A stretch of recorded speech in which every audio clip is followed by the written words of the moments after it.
let's just start this whole thing over. So, in the midst of quarantine, and I figured it's time for an update. A couple things have happened. One, I have 150 subscribers on this channel, which I realize is a drop within a very large bucket. But still, I never thought I'd have 150 people watching these stupid videos, so I guess I should be pleased by that, or worry for all of you. Anyway, here's where we're at with everything. Time is a flat disk and nothing matters. I work 12-hour days now. My kids watch entirely too much YouTube, and I've been home now for, what's today? Today's Wednesday. Today is 4 weeks of me working from home relentlessly. I have ventured out of the house to stores, I think, twice in that time for groceries. And I'll be honest with you, it was scary both times. And but let's cycling. So here we go. As far as I know, as far as I've seen, D2R2 is still on for August 15th. I am desperately hoping, because it's my only real cycling goal of this year, that it happens, that it can safely go on reasonably and all that, and because it's the only goal I've got that I'm working towards. And to that end, because I'm in the greater Boston area, we have I'm allowed to go out on bike rides. I can go outside. I need to maintain appropriate social distancing and be safe and all that sort of stuff. I'm not going to say I'm paranoid, but I take those things seriously. Like, you know, and I've seen a lot of people crowding local parks and like walking in very large groups and stuff, and I don't. No is the answer. Just no. So I've been going off to fairly obscure places with very few other people, and avoiding people in general like the plague. And yeah, and so I've been riding a fair bit. I'm on Ride with GPS. I don't log every ride on there because it seems I do the same loop a lot, so I don't know, it just seems dumb. And but I've been riding. I've been getting in lots of rides. I was mountain biking more, but then there were too many people on this. Even like the skinny little side trails that like no one ever is on. There were people on them all of a sudden. So anyway, I've been riding the gravel bike more. The gravel bike is running pretty well at the moment, about as well as it's probably ever really run, certainly in a very long time. I will say the headset needs adjustment, and it's a threaded headset, and I don't own a headset wrench for that. If you don't know, threaded headsets, like the top of the fork is threaded, and you have to screw the top of the headset bearing preload down to set preload, and there's a lock nut you screw down on top of that, and then you have to tighten them off against each other. It's a whole thing, and then they can rattle loose over time. Mine has rattled loose. So I need to get one of those. It's on the way. I'm still riding it a bit in the meantime because I've sort of tightened it in the meantime, but anyway. What else? The front derailleur needs adjustment. It just doesn't matter. It rubs in some of my very largest gears. This affects me very little, except when I'm trying to go fast.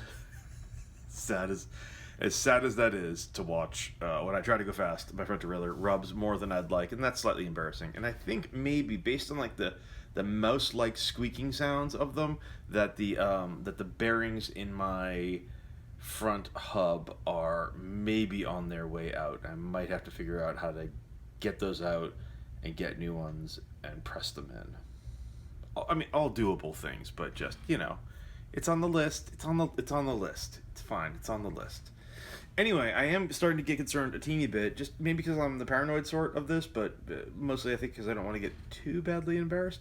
So everything I've read about D2R2, they haven't, that I've seen, announced the 2020 route yet. But in looking at previous years, I'm doing the 100K, and it looks like I'm in for. I'm not worried about 62 miles.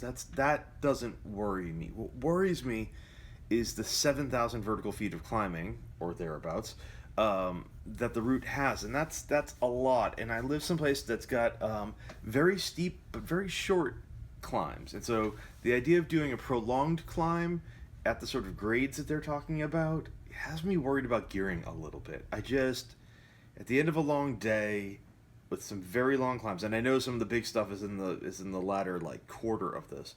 I'm getting a little nervous, right? And they recommend a 1-to-1, and I have a 1-to-1. I've got a 32 tooth front chainring and a 32 tooth rear cog, and I'm on 26-inch wheels, and that matters because that gears that down. Like a 32 on 26-inch wheels is lower than a 32 on 700C wheels. You follow me?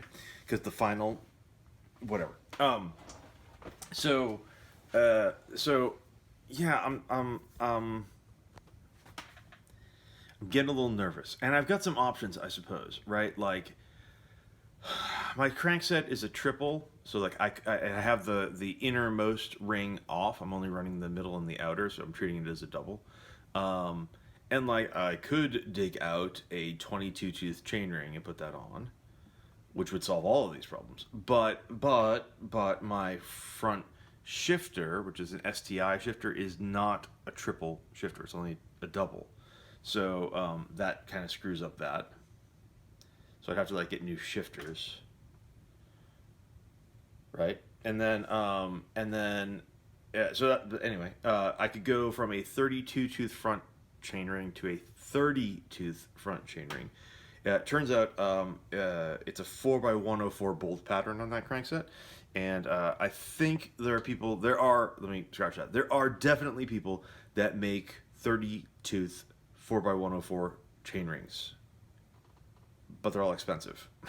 So, like Wolf Tooth makes a delightful chainring, I am sure, because they only seem to make delightful things. But it's a bunch of money, and but it's an option. Option three. What do we have to? Option three is to go find a 8-speed Shimano cassette with a larger than 32 tooth cog. And I am sure that there are aftermarket ones that will do that. Maybe Sunracer, I don't know, whoever makes one. I'm sure someone makes one. But then I gotta worry about the maximum cog size for the derailleur that I've got, and then you might end up with a wolf tooth drop link thingamading, and I don't know. So I'm still trying to work out what the right solution or combination of solutions actually is. Or maybe I just need to toughen up and be like, yo, 1-to-1's enough, and that'll be fine. So anyway, trying to ride. What else do I have going on with riding? New shoes. If you watch some of my older videos, I got some Giro Ventanas that just came out. Oh, so good. Of course, they've just announced like the higher end version of that is now for sale.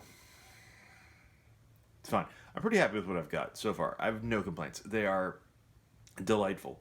Um, uh, so that's been really good. The bike's riding really well. The new Panaracer Gravel King 26x2 are the tire for this bike. The way it's set up, oh, it's just so good. Sort of a bizarre amount of traction off road for something that has basically no center grip or center tread. It's really, really, really, really nice. The bike is working super well. It's super comfortable. It's super capable on single track. I don't have a ton of gravel out this way because I'm very suburban. I'm rural suburban, but like I don't live someplace where there's like a lot of farm roads or like forest fire roads. There's very little.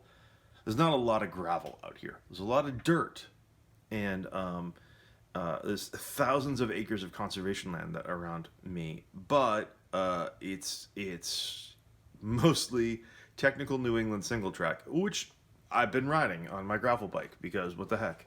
And it's a hoot, and it's slow in that way, but it's super duper fun. That whole underbiking thing is real. Trying to ride a trail with less bike than the trail was sort of like designed for, or is less bike than you would normally use, can make a boring trail really interesting.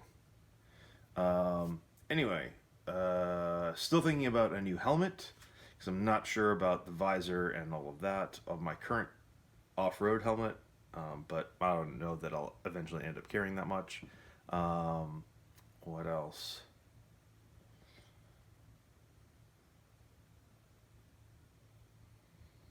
I think that might be it for updates.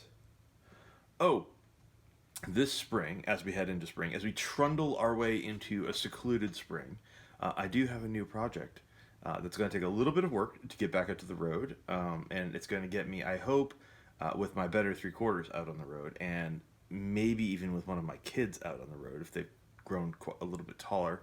But I'm going to show you this because this is a little weird. You ready? All right. Yeah, that's not it. Oh, yeah. See that thing right there? That is the new tandem. And I'll give you this. This is 9-speed record Campy carbon, right? And that's a Campy long cage carbon chorus in the back there. But this is where it gets really rad. That is a Chris King hub. And Chris King never made Campy free hub bodies for their hubs, especially for a tandem disc hub like this thing's got. But yet. Anyway, that's where we're at. Updates done. Hope you're reading these. I'm hoping to start shooting more again as I dig out from under the pile of work that I'm currently at work. And